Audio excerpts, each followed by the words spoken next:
Hi, today I'm going to show you how you can download TikTok on your PC or on your laptop. First off, go to your search bar down here and then search Microsoft Store. If you don't find it on your recent port here, just search up Microsoft Store like this. Click on it, and then you'll be at the Microsoft Store. On the Microsoft Store, go to the search bar up here and then find TikTok. So just type in TikTok like this. After that, just go to this section here, TikTok, right? I already have TikTok installed here, but if you don't have it installed, it'll just say a button called installed. It'll be just like installing any other apps on your phone or on your PC.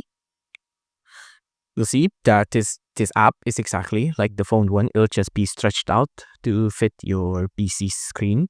Let's try opening it.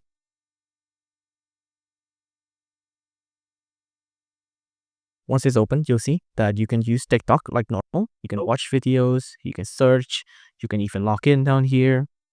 So it's just like normal TikTok. You can even see in the comments like this. It'll pop up on the right side here, right? And yeah, it's basically just TikTok on your PC.